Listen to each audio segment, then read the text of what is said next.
outnumbered American fighter pilots battle marauding Japanese airmen to control the skies over a sweltering Pacific island called Guadalcanal.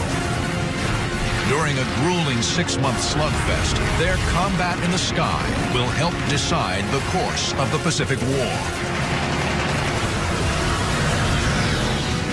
Through state-of-the-art computer animation, you're in the cockpit as America's rugged F-4F Wildcats face off against lethal Japanese Zero and Oscar fighters.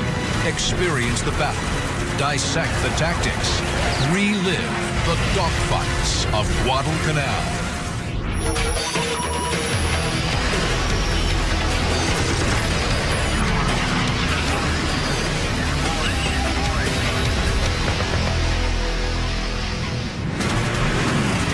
August 30th, 1942. A formation of U.S. Marine Corps F-4F Wildcats and Army P-400 Airacobras patrol the skies over Guadalcanal. Their mission? Stop Japanese bombers and fighters threatening the American beachhead. Leading the flight is Marine Captain John L. Smith. The P-400s have no oxygen equipment and level off at 12,000 feet. But Smith pushes his Wildcats above the slower and more vulnerable P-400s. Smith scans the sky for enemy aircraft, but spots nothing. Then, his radio crackles to life. Captain Smith receives a frantic radio call from one of the P-400s, whose tally on some enemy fighters that are inbound, Japanese Zeros. A swarm of more than 20 Zeros threaten the Army Airacobras from the rear.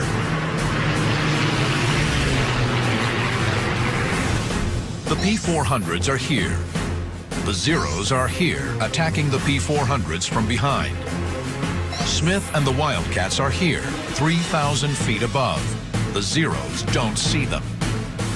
I wouldn't say they use the P-400s as bait, but the P-400s normally would get in trouble, and then the Marines would come down and shoot Zeros off the tails of the 400s. The Marines dive to rescue the P-400s. Captain Smith closes fast on an unsuspecting Zero and takes aim. What they found is that they could aim just after the canopy towards the wing route, where the wings join the fuselage of the Japanese Zero. That's right about where the fuel tanks are. If they can execute a direct hit at that point, the Japanese Zero immediately burns, and oftentimes the wings fall off. Catching the Zero in a shallow left turn, he opens fire.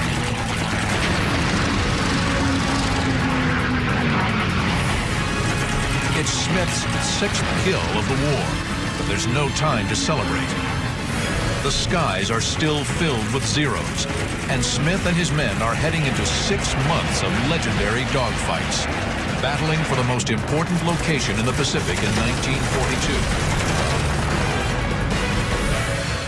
1942. A green speck of land called Guadalcanal.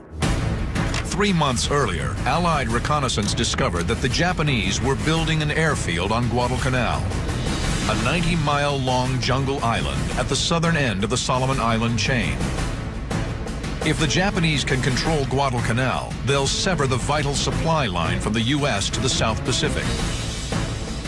Australia and New Zealand will be open to invasion and conquest. The Allies have to act. Depending upon who controlled that airstrip, had an enormous effect on Japanese and American fortunes in that area. August 7th, 1942, America launches its first amphibious assault of World War II. Over 11,000 U.S. Marines storm ashore at Guadalcanal. The Marines quickly gain a foothold on the island. By the second day, they take the Japanese airstrip, renaming it Henderson Field. The Japanese bring in thousands of fresh troops to Guadalcanal and attack the Americans relentlessly, trying to drive them off the island. The Marines fight off attacks while desperately trying to prepare Henderson Field for operations. Japanese tractors and equipment are commandeered to improve the small crushed coral runway. Bomb damage is repaired, and PSP, perforated steel planking, is hurriedly laid down. After 2 weeks, they finish the airstrip and fly in 19 F-4F Wildcat fighters and 12 SBD Dauntless dive bombers. It was only because of the ability of the Americans to place aircraft on Henderson Field to protect the supply ships bringing in reinforcements and supplies to the Marines on Guadalcanal that the island could be held. Because the Allied code name for Guadalcanal is Cactus, Henderson Field becomes the home of the tiny Cactus Air Force, at first consisting of just 43 pilots and ground crew. The men of Henderson Field soon discover it isn't just the enemy making their lives hell. The island was a fly-infested, dirty, stinking, blood-soaked, damned island that was just dangerous to even walk on the beaches because there was so much unexploded ammunition around. The pilots and ground crew live in mud-floored tents. The latrine is a trench with a log seat, and the bathtub is the Lunga River, complete with crocodiles and leeches. The flyers of the Cactus Air Force are outnumbered and short on supplies. Their fighter, the F-4F Wildcat, can't match the agility of the enemy Zero. But a big advantage for the Cactus Air Force is that they are commanded by a born leader in 27-year-old John Smith. Smith's an aggressive dogfighter and skilled tactician. She always preached and devised his tactics around you have to pit your strengths against the enemy's weakness. And that is as true today as it ever was since the first airplane ever flew in combat. Now, on August 30th, 1942, Captain John Smith and his men are protecting Guadalcanal from approaching bombers and fighters. In his 8 days on the island, Smith has already scored 5 kills, making him an ace. Today, he's racked up 1 more. Then he spots another Zero below, breaking from a cloud. The Zero is here. Smith is here, high above him. He plans to use the Wildcat's diving speed to try and drop behind the Japanese plane. Smith first rolls inverted, then dives. This creates positive G-force instead of negative Gs.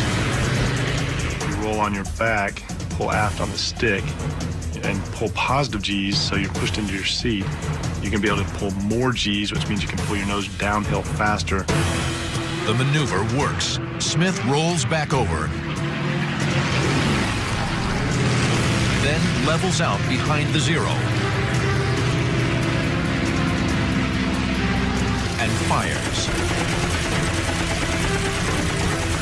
The Wildcat's 6 .50 caliber guns deliver 200 rounds in a 4-second burst.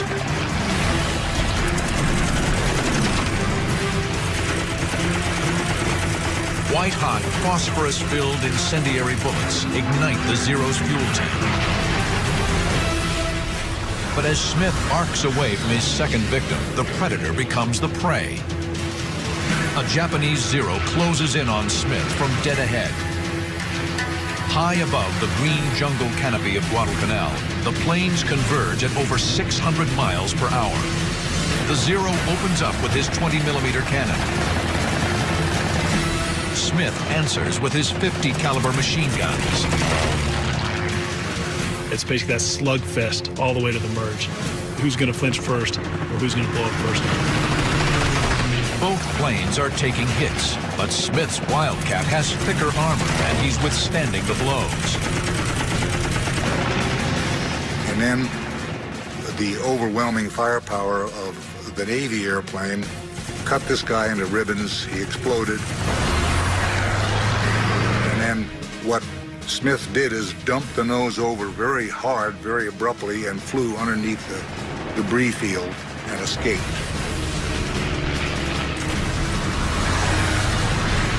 The Zero has made a fatal error. He fought the Wildcat's fight.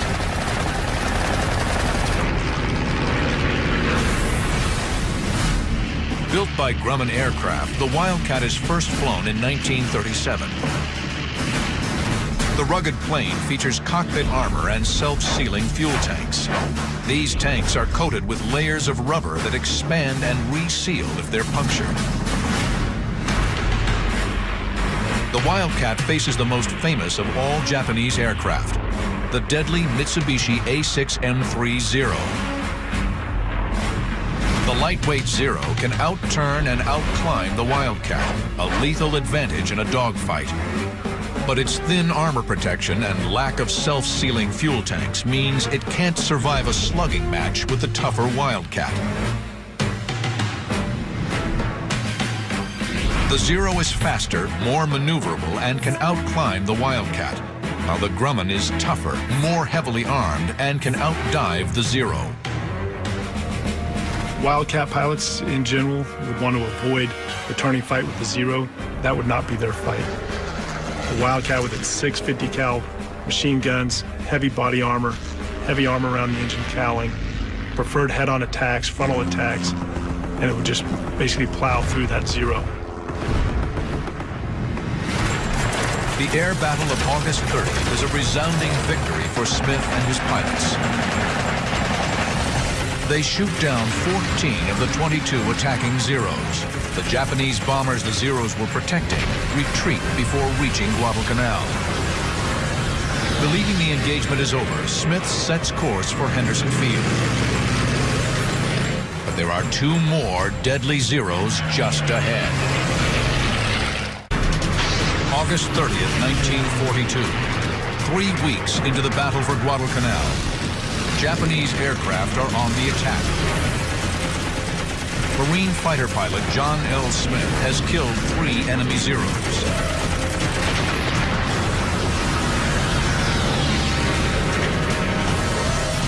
Captain Smith is RTB, turning to base from his mission, thinking the mission's over, and he gains tally of 2 Zeros that have just strafed Henderson Field, so strafing his home. So the natural pilot tendency, what does he do? He's going to roll in and attack those guys that just attacked his home. Smith is outnumbered once again, but he's high above the Zeros, and they haven't spotted him yet. The Zeros are here. Smith is here, 800 feet above the enemy. He's hoping a steep diving turn will put him on the Zero's tail before they can react. Smith rolls inverted and dives towards the enemy.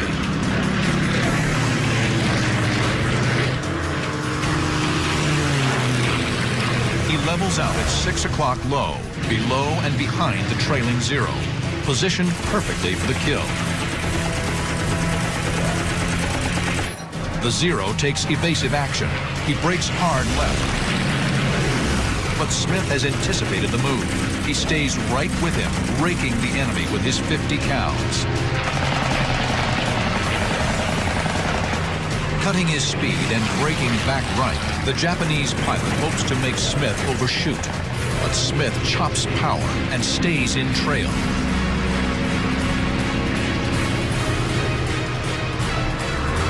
The Zero is directly in the sights of a Marine ace.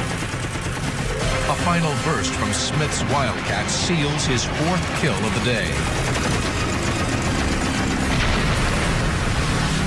It's a victory for Captain Smith and inspiration to his men. He led by example. He would be the first one to roll in on a Zero formation, and his guys would follow him to the gates of hell because of that, because they knew he was putting his tail on the line every time. Smith and the Cactus Air Force have delivered a staggering blow in what is becoming a drawn-out brawl.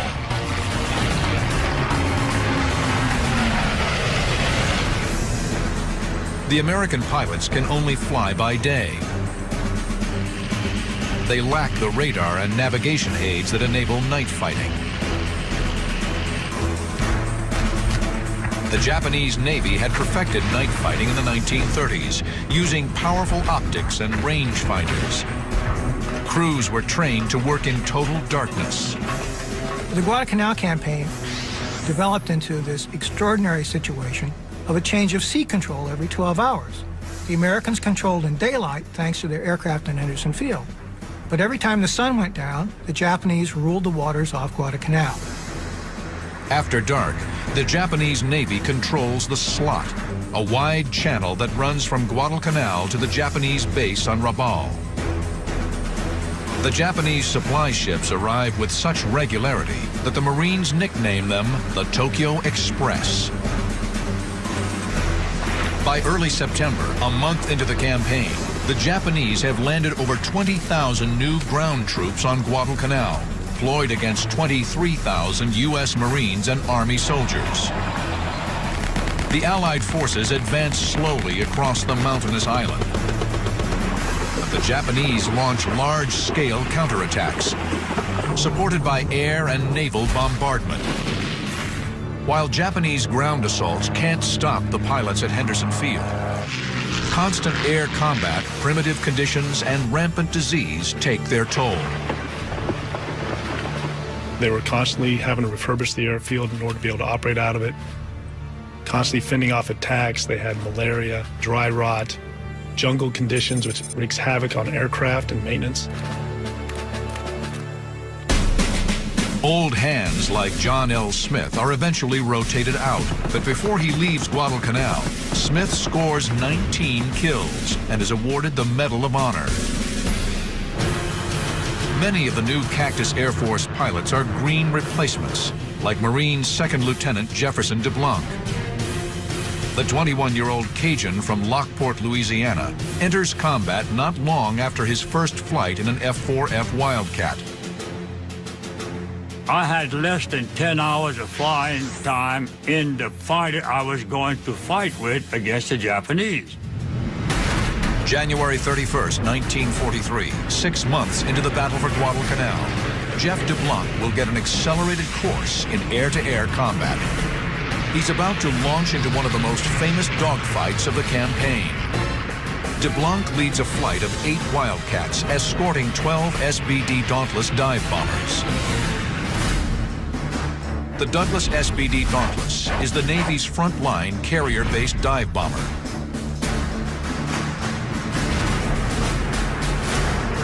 The plan is to attack Japanese supply ships heading for Guadalcanal.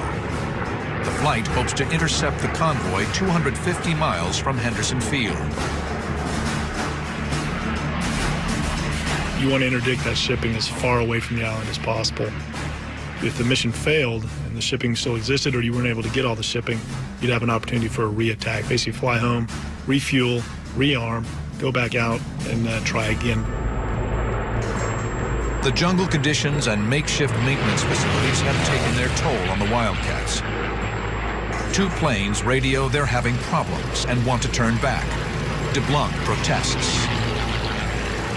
I picked up the mic and said, look, we need all of the guns we can get to get up there and protect these guys, or else there's going to be a lot of casualties.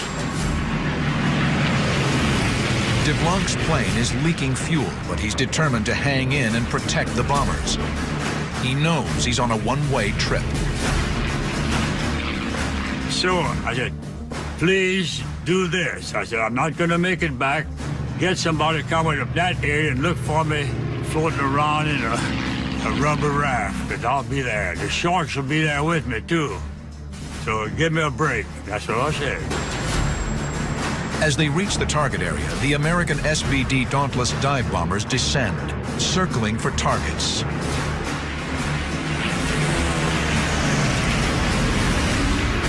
Suddenly, 2 Japanese Pete float planes dive down from high above on the slow, vulnerable SBDs. DeBlanc sees the float planes closing on the Dauntlesses and rolls out to his left. Staff Sergeant Jim Felleton follows. They arc down to cut off the attack. DeBlanc opens the throttle, gaining on the 2 enemy fighters. Then a brilliant stream of tracers rips out from one of the Pete's rear gunners, screaming straight at him. January 31st, 1943, 6 months into the Guadalcanal campaign. Marine Second Lieutenant Jefferson DeBlanc has been protecting American bombers assigned to attack a Japanese supply convoy. Now he's diving to save the bombers from 2 Japanese Pete floatplane fighters. As he approaches, the Pete's lethal rear guns open fire. In a floatplane, the rear gun is naturally a crack shot. If you ever get floatplanes in your sight out there, don't try to go up to them to shoot, because that rear gun is murder, and he'll get you. Although it's a biplane, the Mitsubishi F1M Pete can more than hold its own in a fight. It has an excellent turning radius and is armed with 2 machine guns in the wings and a 7.7mm tail gun. Tracers stream past DeBlanc's canopy. He skids left and right to avoid the fire coming from the nearest Japanese gunner. He's using a lot of rudder and aileron to basically slide his airplane back and forth to try and not allow a steady bead by that tail gunner. DeBlanc carefully lines up on the Pete's tail and fires.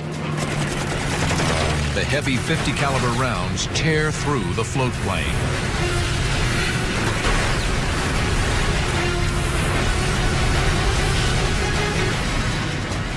Opening up his 1,200 horsepower Wildcat engine, DeBlanc swiftly closes on the second Pete. His tracers rip into the Pete's fuel tanks.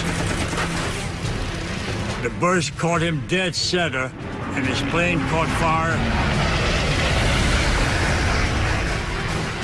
He exploded, actually.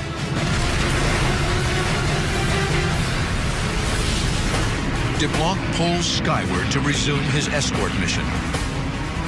He spots a swarm of airplanes approaching fast. They're Japanese Oscar fighters.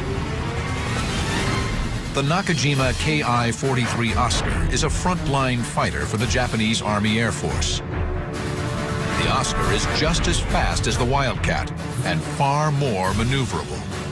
But the Wildcat can take more punishment and carries 6 machine guns to the Oscar's 2. The Oscars bore in full throttle, bent on attacking the dive bombers.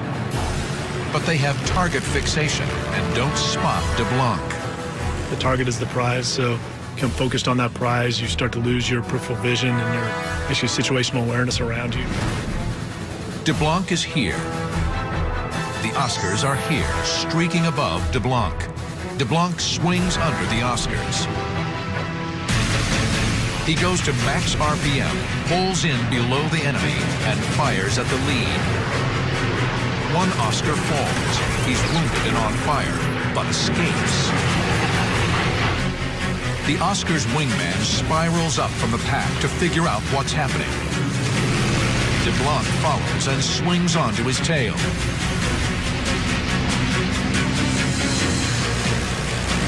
The Oscar is squarely in his sights.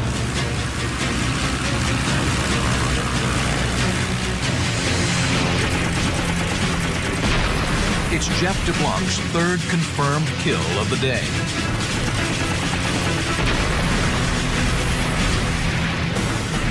DeBlanc's almost out of fuel, but he decides to stay and guard the SBDs. My job was to protect the what? The dive bombers. Now, I'm not a hero, but I have to live with my conscience. And if I didn't do what I was supposed to do, then I'm derelict in my duty. Suddenly, DeBlanc realizes the other Oscars have broken off their attack on the bombers and are coming after him. The Oscars dive down to swarm DeBlanc and Felton. Outnumbered and under attack, the 2 Americans instinctively fall back on a classic defensive maneuver, the Thatch Weave.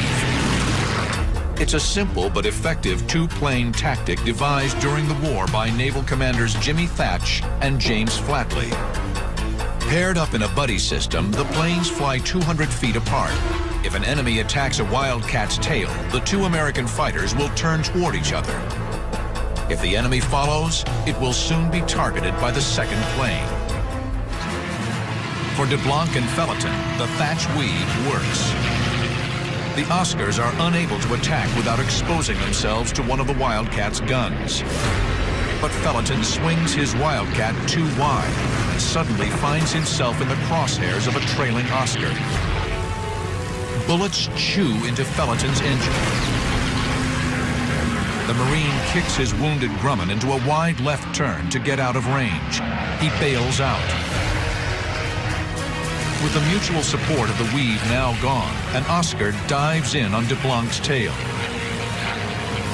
DeBlanc tries to shake off the enemy, but the nimble Oscar easily stays lodged in the 6 o'clock position. Then DeBlanc's squadron mate, Jim Seacrest, who has been with the bombers, comes to the rescue. DeBlanc is here. Seacrest is here, heading straight on. He is going to streak in directly over DeBlanc's canopy to get to the Oscar.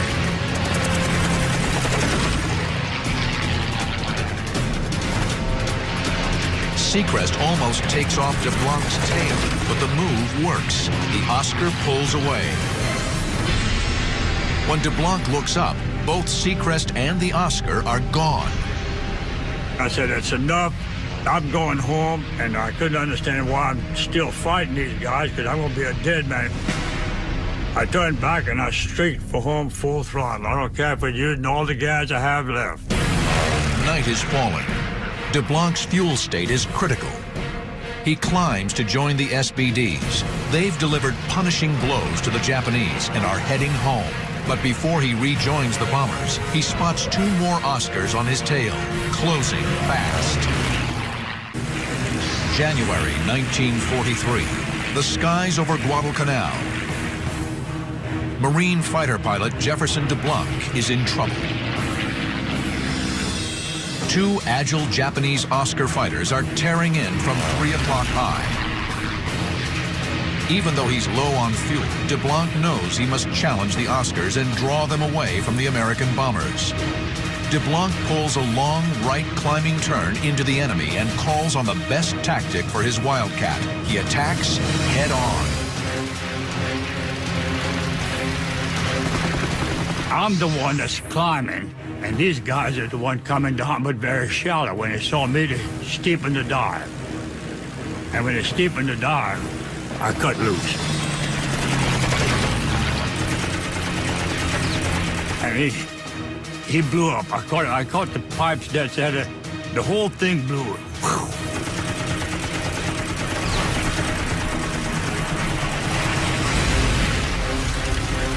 The Japanese fighter disintegrates, nearly blinding DeBlanc in the flying debris. His engine separated and went past me, separated and turning. Weird looking. I'd never had that before. And of course, there's nothing but debris in front of me, which I ran through.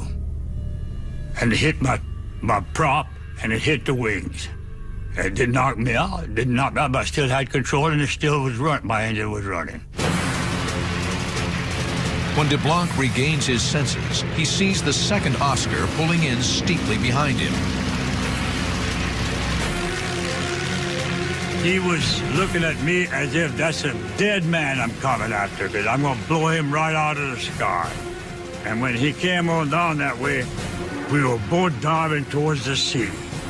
And I knew good well with the Grumman, there's only one protection I have.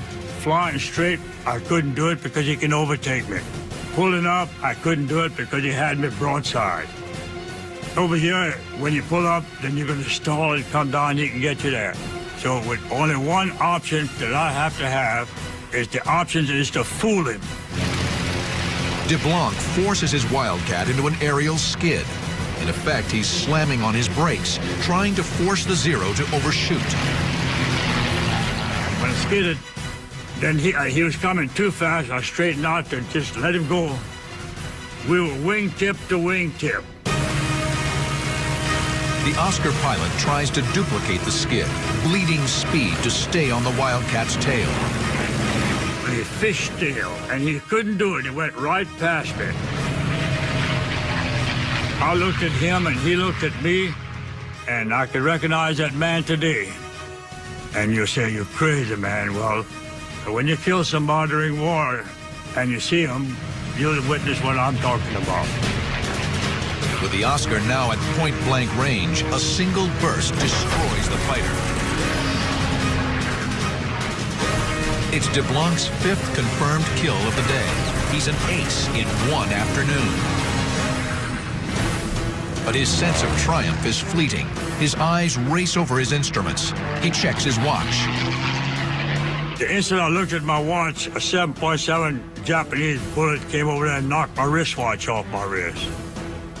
Well, that kind of scared me. Now DeBlanc is squarely in an Oscar's sights, taking hits to his engine, prop, and cockpit. Only the Wildcat's armor plate is keeping him alive. He kept firing. The bullets were coming past the engine and hitting at the prop area, which of course is messing my prop up. Pretty soon he hit the engine and she caught fire. Then I knew I was in trouble and I bailed out. DeBlanc hits the water and swims to an enemy-held island. Natives pick him up and barter him to a friendly tribe for a sack of rice. Most people cannot price out their exact amount of money they are worth. But I know exactly how much I am worth. 1 10-pound sack of rice. Second Lieutenant DeBlanc is an amazing figure in Marine aviation. He lives to tell this whole tale, comes back out, and rightly so, earned the Medal of Honor for his mission. By February 1943, the ragtag Cactus Air Force has fought the best of Japanese aviation to a virtual standstill. Tokyo decides the costs of trying to win Guadalcanal have been too great. The Guadalcanal campaign lasted officially 6 months, from August of 1942 into February of 43, at which time Tokyo decided to withdraw the forces remaining there. Over 11,000 Japanese troops are quickly evacuated.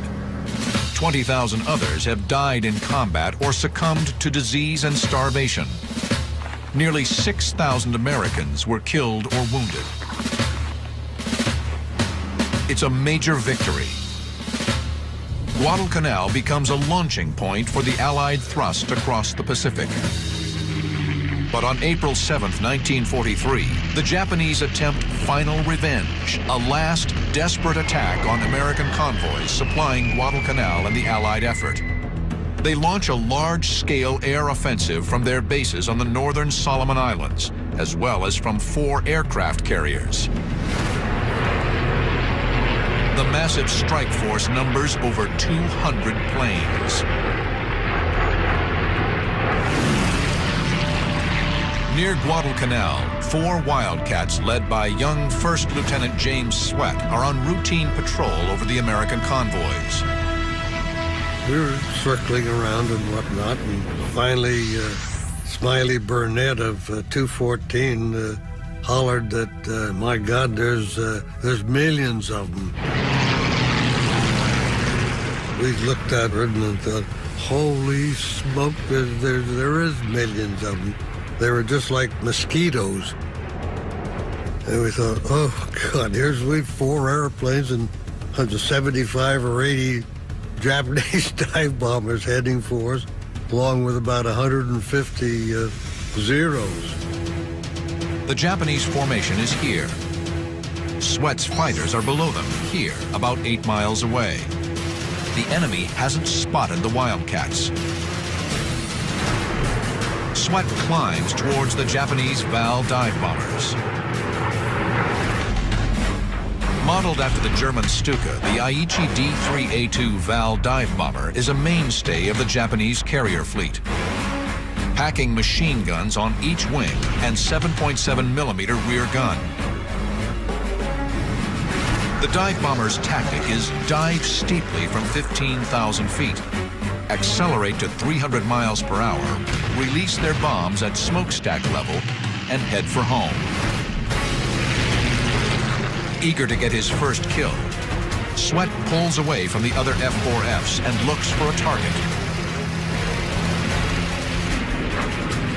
three valves nose over to begin their dive bombing run on the American ships below.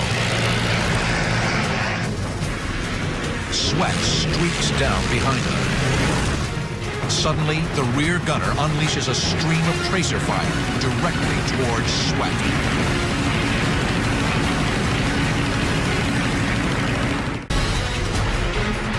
April 7th, 1943. Japan has launched a last-ditch effort to avenge its humiliation at Guadalcanal. Marine Lieutenant James Sweat pursues three Japanese Val dive bombers attacking an Allied shipping convoy. The Val's rear gunners fire up at Sweat's Wildcat. Then, a single burst from 300 yards ignites the lightly armored Val's fuel lines. It's Sweat's first kill. I just picked one and just gave him a squirt, and he flamed like crazy.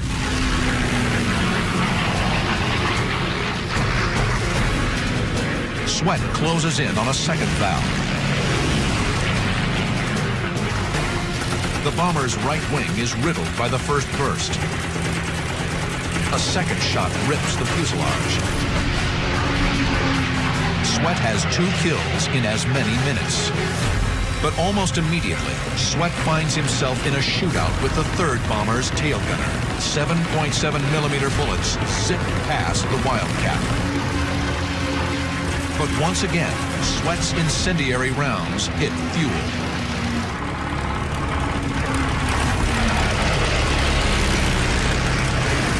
Then, a violent explosion off his left wing.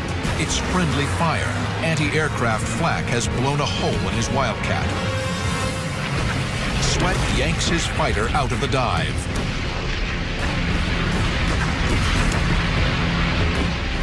I was number 1, scared.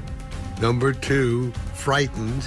Number 3, ready to bail out of that darn thing. And you couldn't believe how nervous I was. Sweat keeps climbing, ready to call it a day, but he spots a line of Vals immediately in front of him. They've dropped their bombs and are hightailing for home. In spite of his battle damage, Sweat closes on the Vals from behind.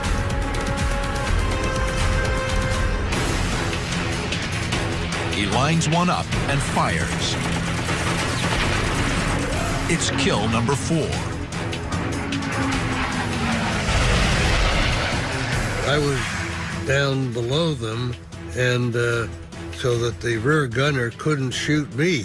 And when I fired my guns, I'd just stick the nose up a little bit and give a quick blast. And it was fantastic how they burned. The uncompromising discipline of the Japanese naval aviators dictates that they stay in formation and not take evasive action. Each one of them went down in turn as I was chasing them like this and shooting, and it only took 2 or 3 rounds per gun, and boy, it just ripped them up something awful, and they'd flame just like that. A 5th victim drifts into the Wildcat's gun sights. The rear gunner leaps for his life moments before his plane plummets toward the ocean. On his first combat mission, the Marine rookie has become an ace in less than 15 minutes. Incredibly, the surviving Vals hold formation. Stunned at his luck, Sweat pilots his Wildcat onto the tail of a 6th Val, downing it with a brief burst.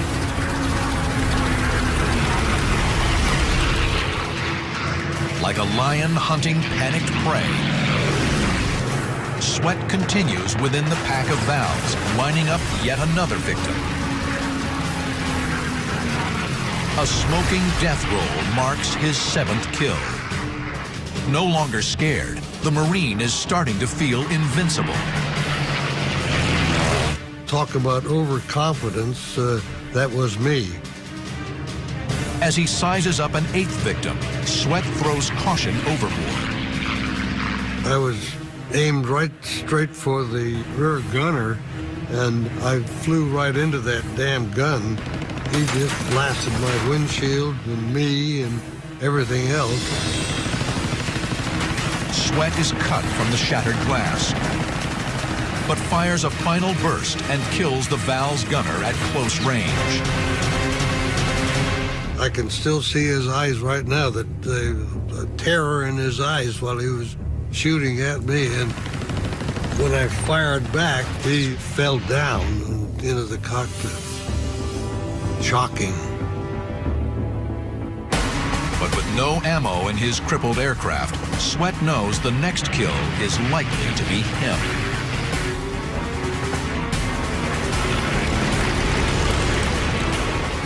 He hit my oil cooler and disabled my engine because the oil pressure just dropped like a ton of bricks. And I thought, uh-oh, I've got to get the heck out of here. Sweat's engine begins to fail. He decides to ditch off nearby Florida Island. Just about, half a mile or so offshore, my engine froze. The prop stuck up like a middle finger. And so I made let my flaps come down, and they didn't, only one side worked. This flight didn't work at all for some stupid reason, probably the hole in my ring. Sweat makes an emergency landing. And upon impact with the water, his head strikes the control panel, breaking his nose. Worse, he's trapped in his sinking plane. I made a water landing and went down about 25, 30 feet with the airplane. My shoulder strap was caught on the boat release hook right up over my right shoulder. And man, I struggled to get out of that damned airplane. Reaching the surface, James Sweat is rescued and spends 6 days in the hospital. He returns to Guadalcanal to learn he's been nominated for the Medal of Honor. Today, along with the medal, Sweat holds the image of the Val's rear gunner. The look on that rear gunner's face when I killed him, I still see it night after night after night. James Sweat and his fellow airmen were eventually joined by over 70 aircraft from Henderson Field. The Cactus Air Force turned back the Japanese onslaught. Never again will the Japanese take the offensive in the Pacific. The men of the Cactus Air Force can take pride in their critical role in turning the tide in the Pacific War. And it was the kind of Americans who fought and prevailed under extraordinary circumstances at Guadalcanal, who demonstrated not only to themselves but to their entire generation that they had what it would take to prevail in World War II. In the battle for the skies over Guadalcanal, the pilots of the Cactus Air Force flew more than 2,000 sorties, destroying over 425 Japanese planes and scoring a kill ratio of nearly 4 to 1. The legacy of the pilots of the Cactus Air Force is absolutely amazing. We still study the battles. The lessons learned from Guadalcanal in 1v1 air combat are nearly as true today as they were then. The battle for Guadalcanal was a defining moment in Marine Corps history. Led by men like John L. Smith, Jeff DeBlanc, and James Sweat, flyers overcame the worst of circumstances to send the best pilots of the Imperial Japanese Navy and Air Force to the bottom of the sea. 3 months earlier, Allied reconnaissance discovered that the Japanese were building an airfield on Guadalcanal, a 90-mile-long jungle island at the southern end of the Solomon Island chain. If the Japanese can control Guadalcanal, they'll sever the vital supply line from the U.S. to the South Pacific. Australia and New Zealand will be open to invasion and conquest. The Allies have to act. Depending upon who controlled that airstrip, had an enormous effect on Japanese and American fortunes in that area. August 7th, 1942. America launches its first amphibious assault of World War II. over 11,000 U.S. Marines storm ashore at Guadalcanal. The Marines quickly gain a foothold on the island. By the second day, they take the Japanese airstrip, renaming it Henderson Field.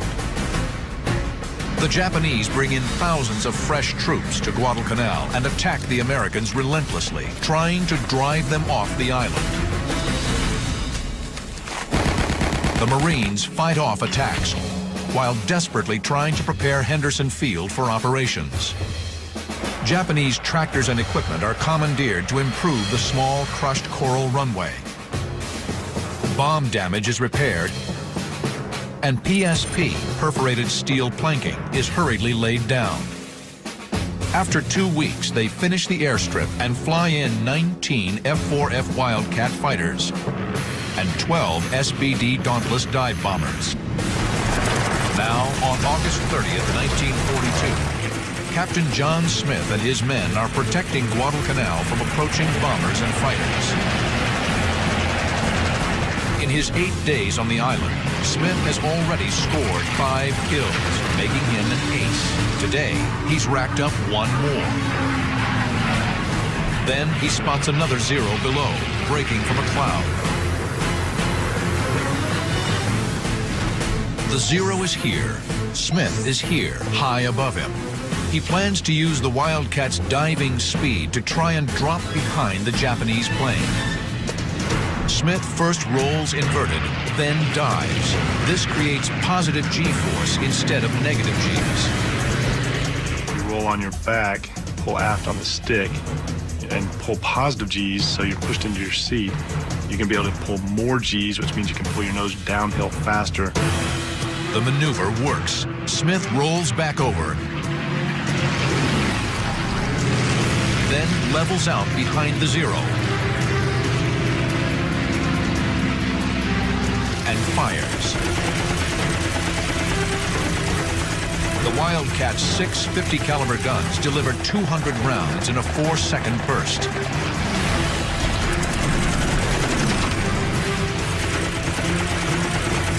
White-hot, phosphorus-filled incendiary bullets ignite the Zero's fuel tank. But as Smith arcs away from his second victim, the predator becomes the prey. A Japanese Zero closes in on It was only because of the ability of the Americans to place aircraft on Henderson Field to protect the supply ships bringing in reinforcements and supplies to the Marines on Guadalcanal that the island could be held. Because the Allied code name for Guadalcanal is Cactus, Henderson Field becomes the home of the tiny Cactus Air Force, at first consisting of just 43 pilots and ground crew. The men of Henderson Field soon discover it isn't just the enemy making their lives hell. The island was a fly-infested, dirty, stinking, blood-soaked, damned island that was just dangerous to even walk on the beaches because there was so much unexploded ammunition around. The pilots and ground crew live in mud-floored tents. The latrine is a trench with a log seat, and the bathtub is the Lunga River, complete with crocodiles and leeches. The flyers of the Cactus Air Force are outnumbered and short on supplies. Their fighter, the F-4F Wildcat, can't match the agility of the enemy Zero. But a big advantage for the Cactus Air Force is that they are commanded by a born leader in 27-year-old John Smith. Smith's an aggressive dogfighter and skilled tactician. She always preached and devised his tactics around you have to pit your strengths against the enemy's weakness. And that is as true today as it ever was since the first airplane ever flew in combat. It receives a frantic radio call from one of the P-400s, whose tally on some enemy fighters that are inbound, Japanese Zeros. A swarm of more than 20 Zeros threaten the Army Airacobras from the rear.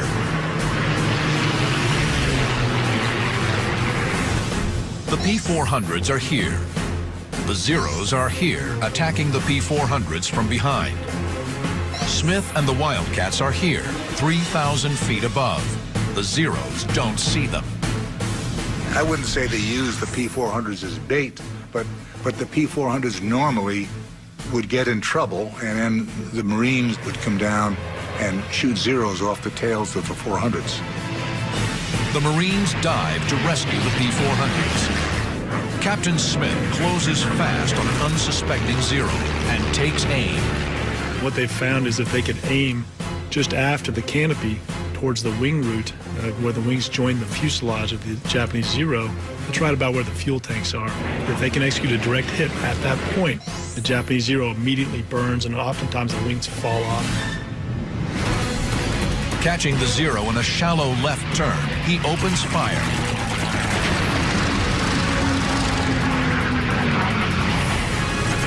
It's Smith's 6th kill of the war, but there's no time to celebrate.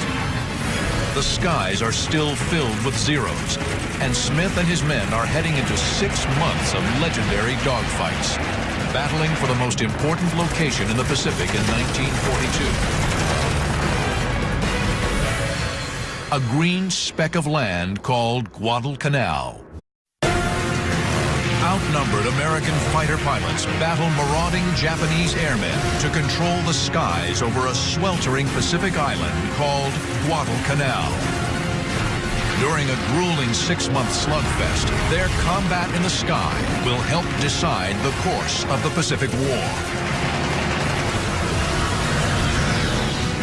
Through state-of-the-art computer animation, you're in the cockpit as America's rugged F-4F Wildcats face off against lethal Japanese Zero and Oscar fighters. Experience the battle, dissect the tactics, relive the dogfights of Guadalcanal.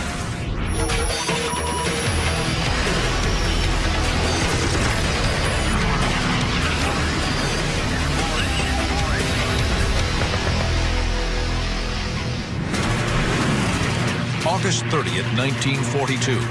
A formation of U.S. Marine Corps F-4F Wildcats and Army P-400 Airacobras patrol the skies over Guadalcanal. Their mission? Stop Japanese bombers and fighters threatening the American beachhead. Leading the flight is Marine Captain John L. Smith. The P-400s have no oxygen equipment and level off at 12,000 feet. But Smith pushes his Wildcats above the slower and more vulnerable P-400s. Smith scans the sky for enemy aircraft, but spots nothing. Then, his radio crackles to life. Captain Smith